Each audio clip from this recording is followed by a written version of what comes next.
Amis des oscilloscopes, bonjour. Vous êtes très nombreux à m'avoir demandé de faire des vidéos d'utilisation pratique des oscilloscopes, parce que c'est vrai que pour l'instant, j'ai commencé à en faire un petit peu, mais c'est vrai que c'est plutôt des exemples d'utilisation, des comment faire ci, comment faire ça. Là, vraiment, on va faire des exemples vraiment d'utilisation, on va dire, réelle et qui sont potentiellement utiles, on va dire, dans la vie d'un électronicien. Donc aujourd'hui, nous allons mesurer l'ondulation d'un petit bloc d'alimentation secteur de ce style-là. On connaît tous ces espèces de petits blocs. Alors il y en a qui sont faits avec des alimentations à découpage. Là, aujourd'hui, on va travailler sur des blocs qui sont des transformateurs. On le voit généralement au poids. Dans ces petits blocs, il y a un transformateur, un pont de diode et un condensateur, et c'est à peu près tout. Et on va voir justement qu'avec un oscilloscope, on peut visualiser, mesurer les caractéristiques en charge d'un petit bloc comme ça, et aussi regarder justement dans quelle mesure on peut l'utiliser avec un régulateur de tension pour avoir une tension de sortie qui est bien meilleure, mais on va voir aussi, par exemple, là, qu'avec un oscilloscope, on peut trouver quelle limite de charge on peut avoir, par exemple, pour avoir une bonne tension. En même temps, pour illustrer ça, c'est une sorte de petite démo que je vais vous faire, je vais réutiliser là, le Siglent SDS 1202 XE. C'est un oscilloscope que vous êtes assez nombreux à avoir acheté, et souvent vous me dites que c'est suite à mes conseils que vous en avez fait l'acquisition. Et c'est vrai que c'est un oscilloscope que j'ai conseillé, et je continue à conseiller, car je pense que actuellement, pour l'amateur, c'est vraiment un excellent appareil qui est facile à utiliser, très fiable, qui a un très bon rapport qualité-prix. Et donc, voilà, je me suis dit, si je conseille aux gens de le prendre, autant faire des exercices avec ça. Et j'ai même poussé le luxe à mettre les menus en français, chose que je ne fais généralement jamais pour moi. Mais je pensais que ça pouvait éventuellement aider à ceux qui maîtrisent peu la langue de Shakespeare. Alors, allons-y. Alors c'est parti. Donc l'idée, ça va être donc de mesurer l'ondulation de ce petit bloc ici d'alimentation, et de regarder aussi justement par rapport à un régulateur, quelle est la plage de régulation acceptable, et un petit peu comment vérifier justement qu'il régule bien. Alors pour ce faire, le montage est très simple. J'ai branché le régulateur ici, bon là on voit pas trop, mais je veux dire sur un régulateur de type 7812, vraiment le modèle de base. Bon, comme les fils sont assez longs, j'ai mis deux petits condensateurs de bypass dessus, mais enfin voilà, c'est un bête régulateur sur lequel j'ai branché ici ma charge électronique, ce qui va permettre de tirer ici du courant. Et là, on va partir de zéro, c'est-à-dire que là, voilà, je suis avec le SDS 1202X, et je pars du défaut.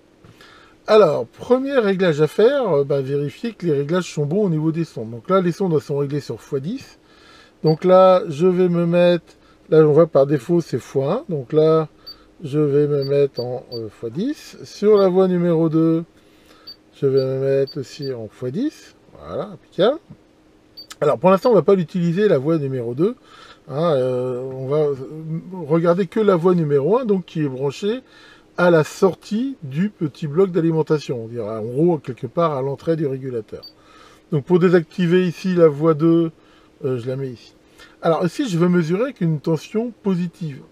Donc j'ai bien sûr tout intérêt à ce que j'ai le maximum de vue ici.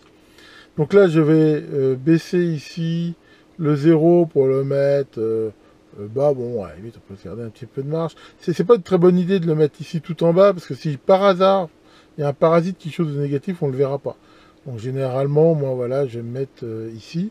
Donc là, on voit ici l'offset. Alors la sensibilité, bon, je sais qu'a priori, je vais avoir une tension de l'ordre de pas en dessous de 20 volts. Donc ici, je dois pouvoir me mettre à 5 volts par carreau. Je suis quasiment sûr de tout voir pour l'instant.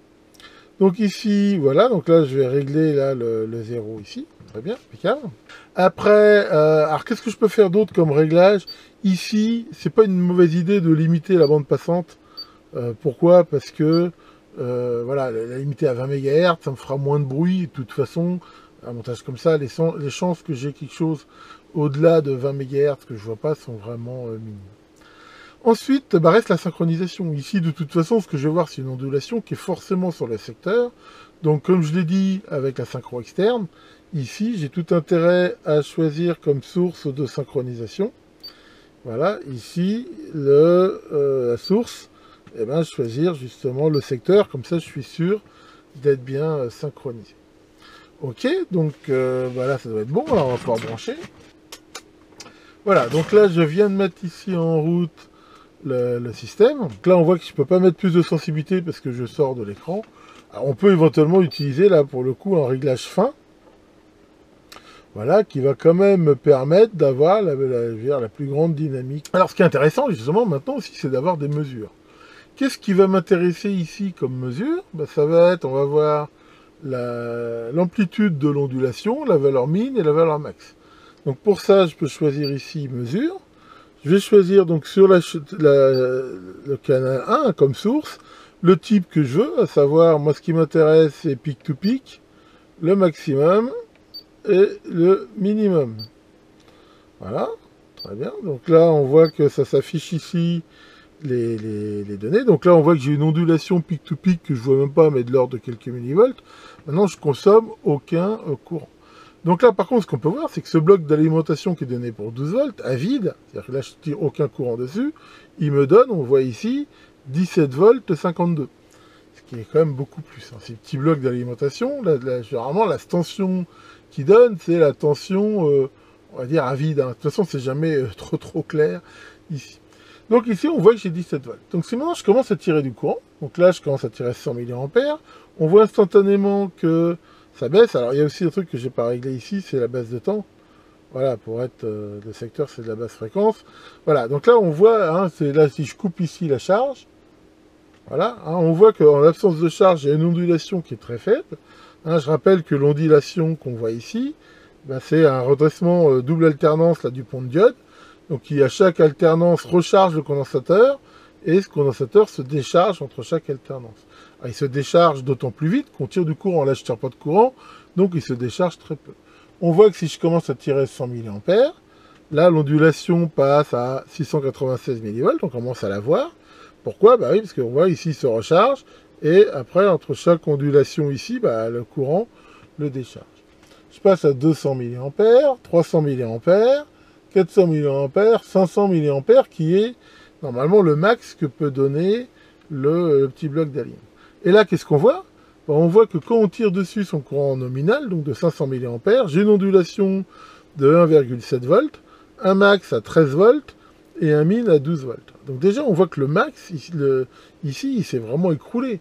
Rappelez-vous, il était à 17 volts, alors ici, qu'il est descendu à 13 volts. Et ça, c'est dû à quoi? C'est pas dû à l'ondulation, hein, parce que là, il se recharge au maximum. C'est dû à la résistance interne du transfo. Hein, tous les transformateurs ont plus ou moins de résistance interne, et en fait, leur tension a tendance à baisser au fur et à mesure qu'on tire du courant dessus. Donc ici, le vrai signal, c'est un signal qui est au maximum donc, de 13 volts, ici, et au minimum de 12 volts 18. Donc voilà, on voit que au minimum, bah, il donne la tension de 12 volts, qui était indiqué dessus quand il est chargé ici à 500 mA. Maintenant, justement, on va regarder un truc qui est un petit peu intéressant, justement, c'est qu'est-ce qui se passe si on met un régulateur de tension derrière. Donc là, quelqu'un d'un petit peu naïf pourrait croire, bah, c'est une alim 12 volts, je vais mettre un régulateur 12 volts. Donc ici, j'ai mis justement un régulateur 12 volts. Mais il ne faut pas oublier que les régulateurs de tension, ils ont ce qu'on appelle une tension de déchet, c'est-à-dire que la tension d'entrée doit être supérieure d'un certain nombre de volts à la tension de sortie, sinon bah, ils n'arrivent pas à réguler. Alors justement, là j'ai mis justement la voie numéro 2 ici à la sortie du système, donc là je vais mettre aussi le 0 à cet endroit-là, donc là on voit je le règle pareil, voilà, et là je vais mettre une meilleure résolution, et là qu'est-ce qu'on voit? On voit ici la tension de sortie. Alors au niveau des mesures, bah, je peux tout à fait rajouter maintenant sur la source 2 le type de mesure, et là on va mettre le maximum, ça nous suffit, ici, de façon intéressante. Voilà, donc voilà pour le type. Et donc là, qu'est-ce qu'on peut voir? On peut voir que là, avec 100 mA par exemple, là si je prends aucun courant On voit que la tension de sortie, bah, elle est de l'ordre de 12 volts. Donc ça, c'est bien la tension de sortie régulée. Donc on voit qu'on a bien en entrée ici les 17 volts et D, hein, très peu d'ondulation. Et quand on tire rien sur la source, bah, on a 12 volts. Si je me mets à tirer 100 mA, là on voit que la tension de sortie est toujours de 12 volts. Mais surtout, ce qu'on voit, hein, regardez, c'est qu'elle est stable. Hein, bon, là, j'ai peut-être un mauvais contact, a priori, là. Mais elle est stable. C'est là qu'on voit bien le rôle de la régulation. Le rôle de la régulation, c'est de maintenir une tension ici de sortie stable, alors qu'on voit que la tension d'entrée ici déjà a baissé, mais surtout on voit qu'elle varie. On voit ici cette ondulation. À l'entrée, on a bien cette ronflette, hein, comme des fois on appelle ça, parce que en audio, ça fait cette espèce de ronronnement qui est typique du secteur.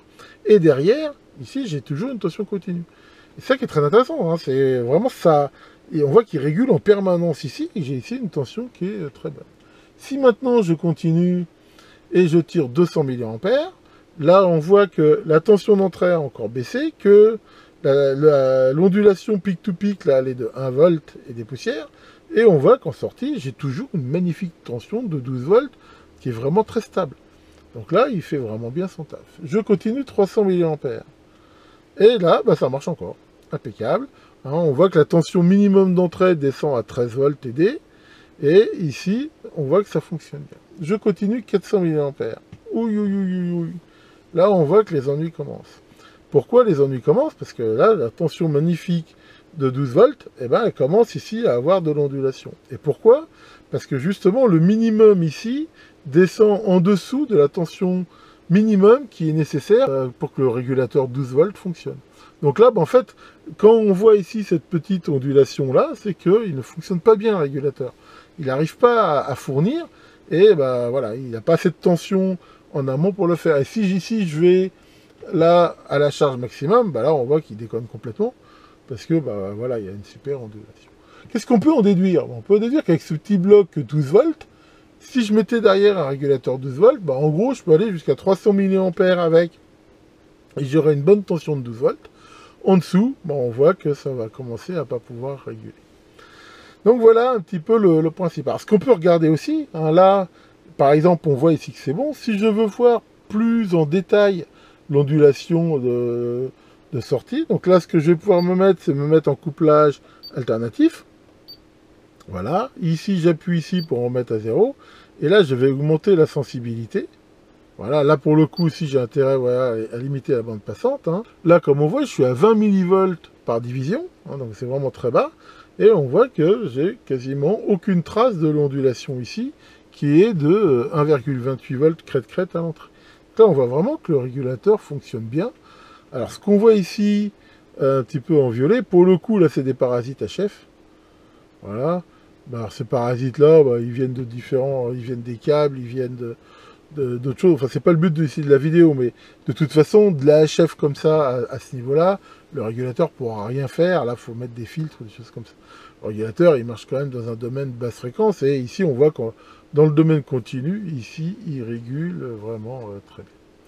Donc ça, on voit que c'est plutôt bien. Et là, on voit qu'en effet, hein, si j'augmente ici le courant, bah, voilà, ça devient insupportable.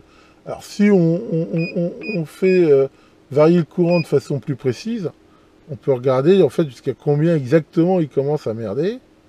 Voilà, là on voit que ça commence pile à 370 mA.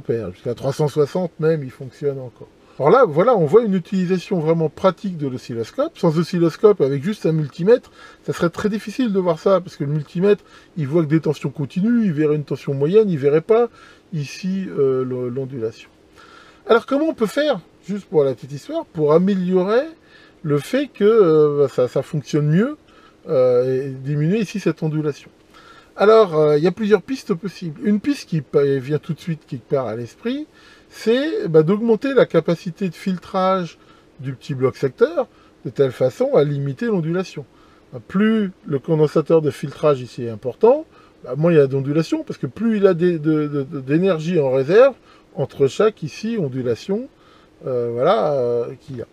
Alors ça, oui, on peut le faire. Maintenant, ça a quelques limites et quelques inconvénients. Plus on va mettre un condensateur important sur le secondaire après le pont de redressement, plus il va avoir besoin déjà de courant au démarrage. Un condensateur, il faut le charger. Donc Imaginez que je mette un condensateur, je dis n'importe quoi, de 50 000 microfarads. 50 000 microfarads, c'est un court-circuit hein, au démarrage. Ça veut dire qu'au moment où je vais brancher le transformateur, il va y avoir un appel de courant qui va être très très fort, donc il va falloir que je mette des diodes en conséquence. Si le condensateur est très gros, ça va mettre du temps, et si ça se trouve, ça va faire un tel appel de courant que ça va cramer le transfo. Donc voilà, ça va limiter. En même temps, après, alors ça pour un amateur, c'est pas forcément le problème, mais plus un condensateur va être important en capacité, plus il va être gros, déjà en taille, plus il va être cher. Donc c'est pas forcément ici la bonne solution. Maintenant, des fois, ça permet quand même de jouer. Ici, je suis sûr qu'en mettant un condensateur peut-être du double, le transfo, si ça se trouve, accepterait toujours ça, et ça permettrait éventuellement quand même de gagner un petit peu. Après, on peut avoir des régulateurs plus performants. Il y a ce qu'on appelle des régulateurs qu'on appelle LDO, hein, pour Low Drop Out Regulator. C'est des régulateurs qui acceptent de fonctionner avec une tension de différence entre l'entrée et la sortie très faible, hein, qui est généralement même inférieure à 1 volt. À ce moment-là, bah, ça permet ici de le faire. Déjà celui-là, si on regarde, il est pas mal. Hein, on voit qu'il fonctionne encore avec, on va dire, le min ici, il est à 13,34. C'est-à-dire qu'il a un drop-out de 1,3 volts. C'est plutôt très bon hein, comme régulateur.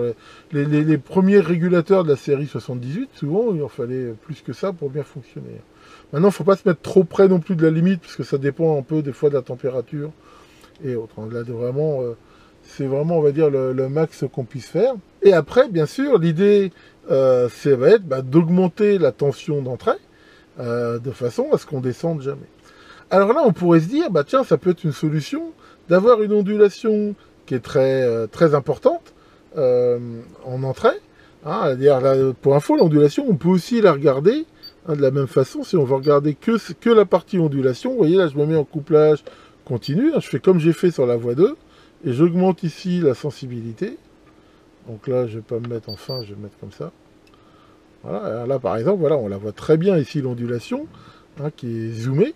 Et on voit bien que, voilà, à chaque ondulation ici, on voit bien ici un petit peu le bout de sinusoïde, ça c'est la sortie du pont, ça recharge le condensateur, et la sinusoïde redescend, donc là, c'est la décharge, hein, décharge qui dépend bien tout à fait ici, voilà, on voit bien du courant ici consommé. Alors, ça c'est la façon de mesurer l'ondulation, je veux dire, en alternative. Donc en effet, imaginons qu'on se dise, voilà, j'accepte une ondulation très importante, mais je m'arrange pour que ça descende jamais en dessous de la limite. Alors si on fait ça trop, oui ça peut marcher, maintenant au niveau du rendement c'est pas terrible, parce que ça veut dire quoi? Ça veut dire que pendant une grande partie du temps quand même, on va obliger le régulateur à travailler avec une tension différentielle en entrée et la sortie qui est très importante.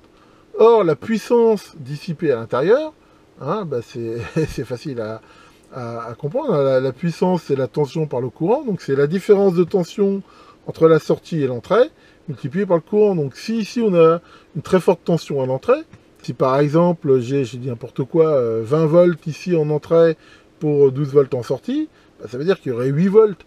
Donc 8 volts, si par exemple je suis à 1 ampère, ça fait 8 watts. Donc voilà, le fait de dire j'accepte d'avoir une très grande ondulation, quitte à perdre un petit peu, c'est pas forcément un bon calcul, vraiment au niveau du rendement, ça risque de faire pas mal chauffer le régulateur.